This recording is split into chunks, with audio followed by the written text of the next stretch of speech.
ایک اور مسئلہ میرے ذہن میں آ رہا ہے جو کہ معاشرے میں ہمیں سننے کو بہت زیادہ ملتا ہے، محبت میں ناکامی، محبوب کو جو ہے وہ کسی طریقے سے قدموں میں لایا جائے، ٹھیک ہے، خامند کو مٹھی میں کر لیا جائے، تو اس طرح کے مسائل زیادہ دیکھنے کو ملتے ہیں، اور ناظرین بھی سمجھتے ہیں، انہیں بھی علم ہے کہ اس طرح کے مسائل ہمارے معاشرے میں زیادہ ہیں، بہت زیادہ، اور جادو کو اس کے ساتھ بڑا ریلیٹ کیا جاتا ہے، بلکہ استعمال کیا جاتا ہے، جادو کا استعمال کیا جاتا ہے ان تمام تر خواہشات کی جو ہے وہ تکمیل کے لیے۔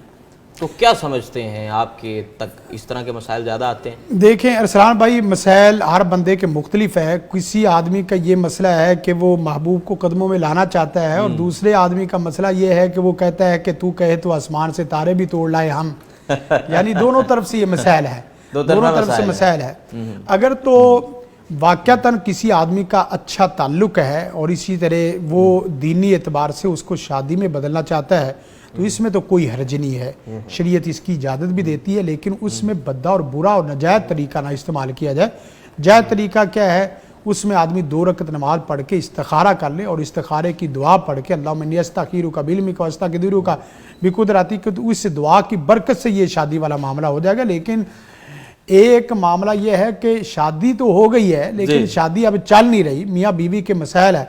لازمی بات ہے کہ ہر آدمی چاہتا ہے کہ میرا، عورت بھی چاہتی ہے کہ میرا میاں میری طرف متوجہ رہے، اور مرد چاہتا ہے کہ میری بیوی فرما بردار بن کے رہے۔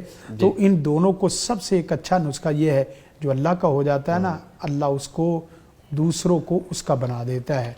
جس کی بیوی اس کی نافرمان ہے نا، یا اس کے بچے نافرمان ہے، پکی بات ہے کہ آپ کا اللہ کی اطاعت میں مسائل بن رہے ہیں۔ آپ اپنے آپ کو پہلے درست کریں۔ اس بیوی کو آپ کے اللہ آپ کے قدموں میں گرا دے گا جس وقت آپ اس کے حضور سربسجود سجدے میں چلے جائیں گے۔ تو پہلا عمل یہ ہے کہ اپنی اطاعت، سربسجود ہو اللہ کی۔ اور حدیث میں آتا ہے کہ انسان کے لیے سب سے بہترین مقام وہ سجدہ گاہ ہے۔ سجدے میں جب بندہ سر رکھ لیتا ہے تو اللہ پوری کائنات کو آپ کے تابع فرما بردار بنا دیتا ہے۔ اور اس کے ساتھ ساتھ جو یہ آیت ہے یہ بہت ہی اہم ہے۔ وَاتَّبَعُوا مَا تَتْلُو الشَّيَاطِينُ، وہاں لفظ ہے يَتَعَلَّمُونَ مِنْهُمَا مَا يُفَرِّقُونَ بِهِ بَيْنَ الْمَرْءِ وَزَوْجِهِ، وَيَتَعَلَّمُونَ مِنْهُمَا مَا يُفَرِّقُونَ بِهِ بَيْنَ الْمَرْءِ وَزَوْجِهِ وَمَا هُمْ بِضَارِّينَ بِهِ مِنْ أَحَدٍ إِلَّا بِإِذْنِ اللَّهِ۔ اگر تو ان کی تفریق، ان کی لڑائی، ان کا جھگڑا، ان کا حسد جادو کی وجہ سے ہو رہا ہے، تو یہ آیت اتنی زبردست ترین ہے کہ اس کے پڑھنے سے معاملات حل ہو جاتے ہیں۔ اور اس ساتھ ساتھ یہ بھی دیکھیں، ایک آدمی وہ ہے جس کو غصہ آ رہا ہے، اور دوسرا آدمی وہ ہے جس پہ غصہ آ رہا ہے۔ اس کا بھی ایک طریقہ یہ ہے، یہ تیسرا طریقہ ساتھ بتا رہا ہوں آپ کو۔ جس کو غصہ آ رہا ہے وہ سرمے پہ جادو کر کے، وہ سرمے پہ اپنے وظائف پڑھ کے، سرمے پہ دم کر کے، سرما آنکھوں پہ لگائے، اللہ کے فضل و کرم سے ساحروا اعین الناس واسترہبوہم، یہ پارہ نمبر 9 کی آیت ہے سورۃ اعراف کی۔ تو یہ آیات پڑھ کے اور اسی طرح ساتھ منزل اور آخری 4 کل فاتحہ پڑھ کے سرمے پہ دم کر لے، اور ساتھ ساتھ سورۃ کہف کی پہلی اور آخری 10 آیات تو سرمے پہ دم کرے گا، تو اللہ کے فضل و کرم سے اس کو کسی بھی بہن بھائی، رشتہ دار، عزیز و اقربا اور دوست احباب، بیوی بچے، کسی پہ کوئی غصہ نہیں آئے گا۔ اور جس پہ غصہ آ رہا ہے وہ اپنے چہرے کو دم کے پانی سے دھوئے، وضو کر لے، اس کے چہرے سے جس وقت یہ شیطانی اثرات اتر جائیں گے۔ مثلا یہی بتا رہا ہوں، ایک تو منزل کی آیات پڑھ لیں، اور اس کے بعد ساتھ ساتھ سورۃ فاتحۃ الکرسی 4 کل ہے، اور بالخصوص جو اعوذ بکلمات اللہ التامات اللتی لا یجاوزہن بر ولا فاجر من شر ما خلق برا وذرا، یہ آیت، یہ حدیث آپ کو پوری ٹیٹر میں انشاءاللہ لکھی ہوئی مل جائے گی۔ یہ پوری دعا ہے، آپ پوری دعا پڑھ لیں۔ آپ یقین کریں اس دعا کے پڑھنے کے بعد اوپر نیچے دائیں بائیں آگے پیچھے کسی طرف سے آپ کو شیطان حملہ نہیں کر سکتا۔ چہرہ دھویا جائے، اور پھر جس آدمی کے سر پہ، پورے جسم پہ اس طرح غصہ آ رہا ہے تو اس آدمی کو چاہیے کہ وہ غسل کرے۔ غسل دم والے پانی سے جب غسل کرے گا، جو آیات ہم نے بتائی ہیں اس پہ اس طرح ہاتھ رکھ کے، پانی پہ ہاتھ رکھ کے دم کرے، اور اسی پانی کو ڈٹول کی طرح ٹپ میں ڈال کے، ڈٹول کی طرح کر کے اس سے غسل کر لے۔ اللہ کے فضل و کرم سے میاں بیوی کے درمیان میں ایک پیار محبت کا جائز طریقے سے تعلق قائم ہو جائے گا۔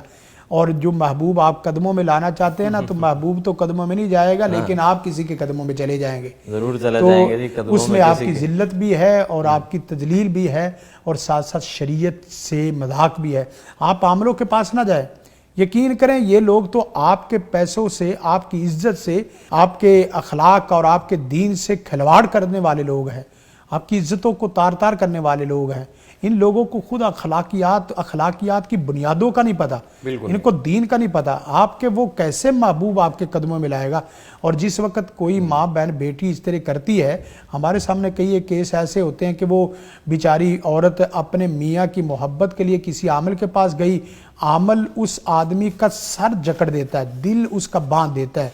اب محبت ہو یا نہ ہو لیکن سر درد ضرور ہوگی، محبت ہو یا نہ ہو اس کا دل ہر وقت افسردہ اور پریشان ہوگا، کیونکہ محبوب کا دل درد سر میں مبتلا ہو جائے گا، وہ درد سر میں ایسے مبتلا ہو جائے گا کہ آپ یقین کریں پوری زندگی اس کی جان نہیں چھوٹے گی۔ ایک عورت اسی طرح آ گئی، کہنے لگی حفص صاحب میرا میاں تو میرے سے ہر وقت لڑتا رہتا ہے، جس وقت تھوڑی سی بات چلتے چلتے ہوئی تو اس نے ایک جملہ بولا، میرے میاں کے منہ میں تو کتا بندھا ہوا ہے، اتنی سخت حد تک جو ہے وہ نفرت۔